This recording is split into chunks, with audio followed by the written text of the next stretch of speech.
going on, everybody? It's JetsCentral coming back with episode 2 of my new quarterback series I just started up. And in this one, we're going to be talking about the second quarterback picked in this last year's draft. And it was Sam Darnold out of USC. And he went third overall to, of course, the New York Jets. Now, I got to say, looking back at Sam throughout the draft process and really his final season as a Trojan, he was virtually ranked number 1 on every team's board. Okay, he was the number 1 quarterback by every team. Virtually every team. Obviously not Cleveland. They decided to go with Mayfield. But nevertheless, Sam Darnold really highly regarded by not only the teams, but the draft experts, right? The draft analysts, all the draft gurus. Sam Darnold, number 1, he's pretty much the consensus, other than a few guys here and there who had maybe a Josh Rosen, a Josh Allen. Me personally, I had Josh Rosen ranked ahead of him, but that's just me.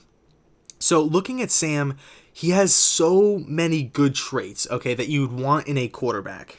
Okay, he's mobile, he's durable, he is a great leader. His calm demeanor, his it factor. Being able to play a lot better in the fourth quarter than you do in the first. Being able to bounce back, make the throws necessary to win the game. Not folding in crunch time. Not playing bad away from USC, the home field of USC.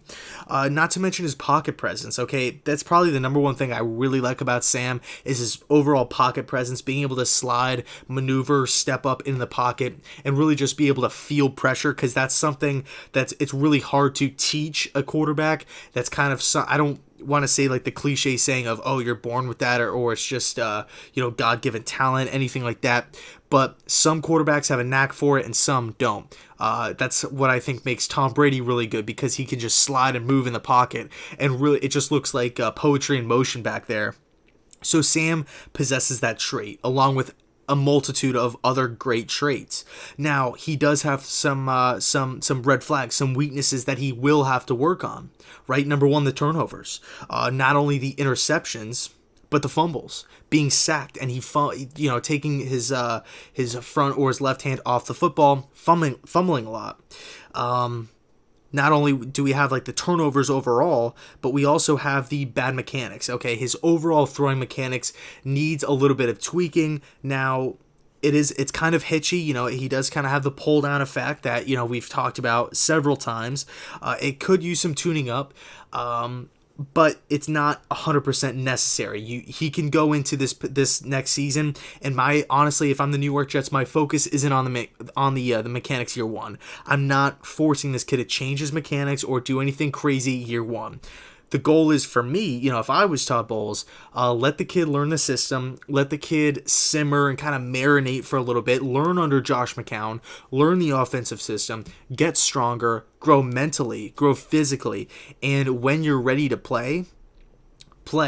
Okay, unless Josh McCown is like the MVP of the league or just playing like his hair's on fire, but you guys know what I'm saying. So Sam Darnold was, a lot of people were shocked that Sam Darnold fell to 3. I was absolutely stunned that really not only Sam but Josh Rosen was on the board at 3 as well, because I was looking at the overall draft, and really up to that last day, up until draft day, April 26th, everybody thought it was going to be either Rosen or Baker Mayfield. Josh Allen wasn't really a fit because of the offensive system. Did he really fit in that West Coast scheme that Jeremy Bates is going to run? So it was between Mayfield, Rosen, because everybody assumed Darnold was going number 1 to Cleveland. Okay, a quarterback-needy team who obviously went in a different direction. Okay, they were on the clock. They let that clock tick pretty low.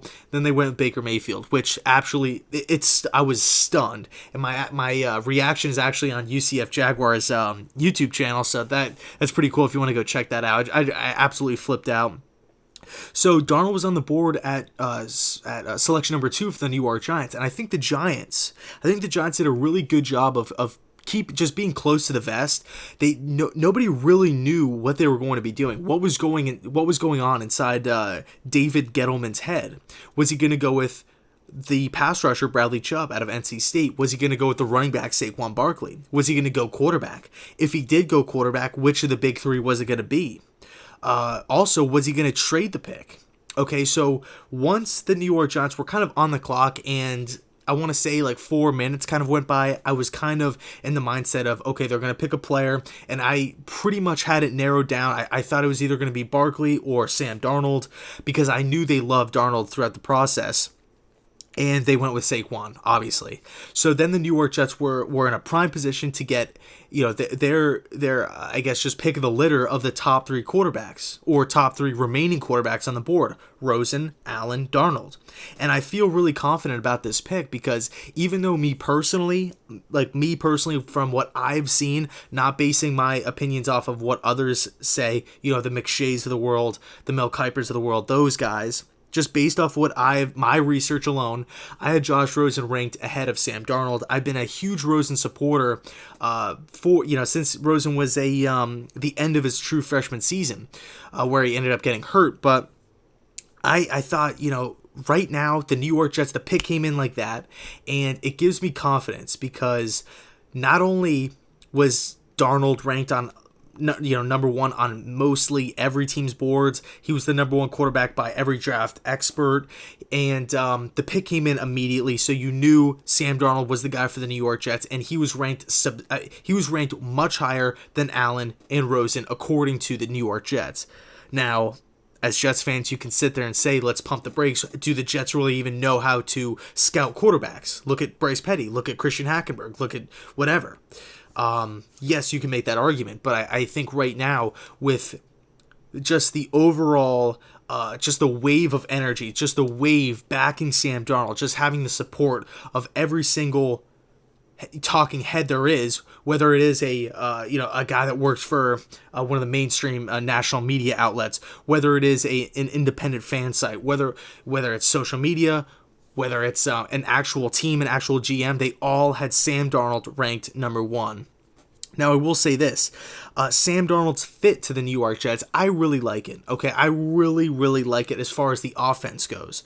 I think he does fit into this Jeremy Bates system, but I will say the only word of advice I would have for Jeremy, and really Todd, is don't rush the kid, okay? Don't throw this kid out there if he's not ready. He's 20 years old.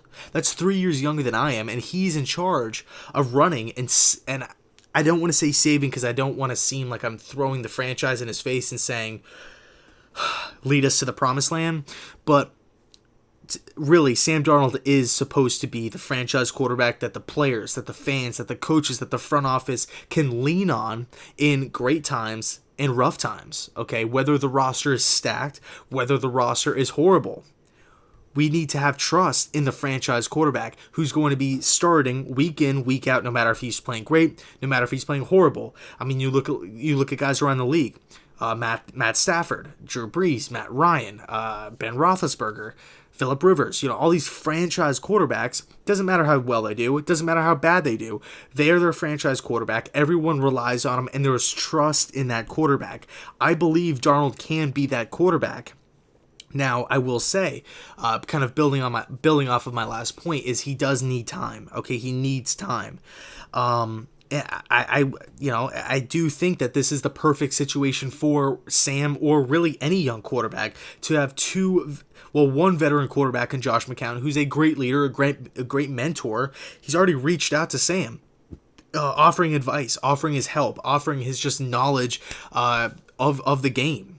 And then Teddy Bridgewater, just a hard-working quarterback that has had some success and that has faced some adversity. I think this is a perfect spot for Sam Darnold to sit and learn, and it's just beautiful. Okay, it's not a situation where we're gonna have to throw him in early and say, well, we have no other option. We're just gonna force you out there, kind of. Between a rock and a hard place, like we were with Geno Smith, right? Drafting him in the 2nd round, he wasn't ready to play. Mark Sanchez gets hurt in the preseason. Geno Smith is forced to play. We're not going to have a situation like that with Sam. We have a nice foundation in place where he can, prosper, hopefully prosper. So overall, I do think Sam Darnold fits this offensive system. I like the way this defense is shaped right now. I think the defense did a really nice job considering how young they were last season.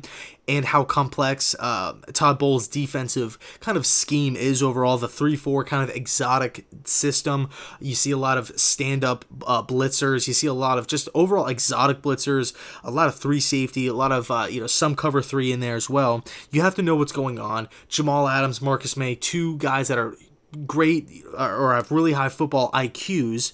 So I think this defense hopefully can get some or create some more turnovers for Sam and for this New York Jets offense to hopefully put the ball in the end zone a little bit more than last season, because the offense struggled big time last season at certain points. But a few things I want to see from Sam, whether it is his rookie season or whether it's his sophomore season, there's just a few things I want to see, okay? I don't feel like it's too much to ask for, okay? Number one, I just want to see some consistency. I don't want to see games like Ryan Fitzpatrick, where it's 3 touchdowns, 340 week 1, week 2 rolls around, and it's 5 interceptions, 18 of 42. I don't want to see that. I don't want to see that with Sam Darnold. Of course, it's a lot easier said than done, obviously. But I just want to see some consistency. I just want to see just a level, kind of resembling Sam Darnold's personality, just even keel, level-headed, not too high, not too low, not amazing games and then horrible games, kind of like Geno Smith. Geno Smith had that same problem, ironically, just where it's just plays great and then he plays horrible. What's happening here? Where's the consistency? So that's the first thing I want to see. Number 2, I want to see some command. I want to see Sam in control at the line of scrimmage. I want to see Sam in and out of the huddle. In and out of the huddle. Just you're there, you go there, and we're, I don't like this look, we're going to change it up, or, protections, understanding protections, all this stuff. I want to see some command from Sam of this offense. I think that's a big quality, or I guess a big question mark from spread quarterbacks coming to the NFL. You see Marcus Mariota have a hard time doing that his rookie season, coming from the Oregon offense to the pros, just having a hard time at the line of scrimmage, pre-snap, not knowing what's going on completely on the defensive side, and really knowing where like your hot reads are and stuff. So that's the second thing. And the third thing that I want to see from Sam is I'm not going to focus too hard on changing his mechanics rookie season. I think he already has a lot on his plate. I would save that kind of for the offseason, and once he kind of gets a taste of the NFL, or the NFL speed, if you will. But the third thing is just limiting turnovers, okay? Now, every young quarterback throws picks. But what you can do is hold on to the ball when you're getting sacked. Not make stupid reads, okay? Like you saw a few of those at USC, where it's just the play's broken down, I'm just going to chuck it up and hope for the best. You can't really do that at the NFL level, because how often do you see NFL teams score 50? You don't have that many possessions. The defenses are better. They're faster. They're stronger. Coaches are smarter. Okay, typically you look at the stat sheet after the game. The teams that have the most turnovers lose the game. Kind of, of course that's not set in stone.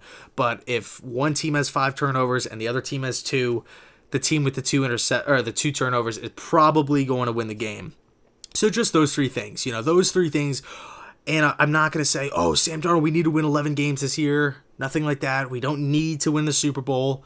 Would it be nice? Of course. But is that a quota that he hits that he needs to hit? No, I don't believe so. I just want to see those 3 things. I want to see the beginnings, or the kind of just the start of the New York Jets having a franchise quarterback without ruining him early on.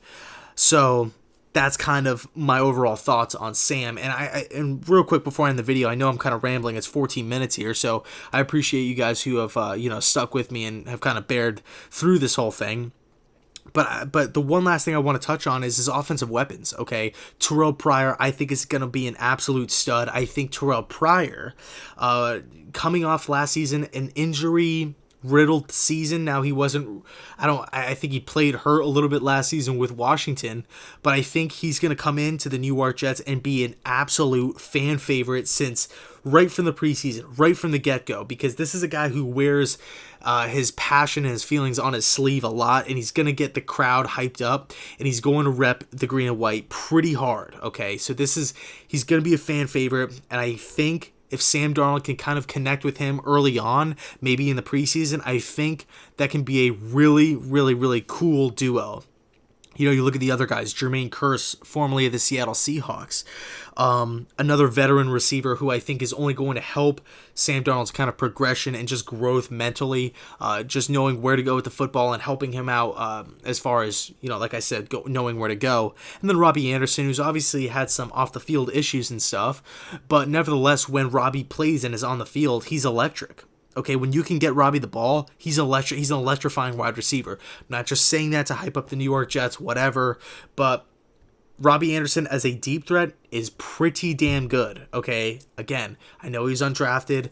I know he's had some legal issues and whatnot, but on the field, especially in the deep passing game, vertical passing game, Robbie Anderson is an A. He's an A minus to an A. He's an electrifying playmaker. So that's a nice little core, and then you take a look at the tight end position, and that could use some work. But you know, it's 1 year in the making. Okay, so I'm gonna leave it at that. Let me know your thoughts on Sam Darnold's fit with the New York Jets. Did you like the pick? Did you hate the pick? And overall, do you think this was the right move for the New York Jets?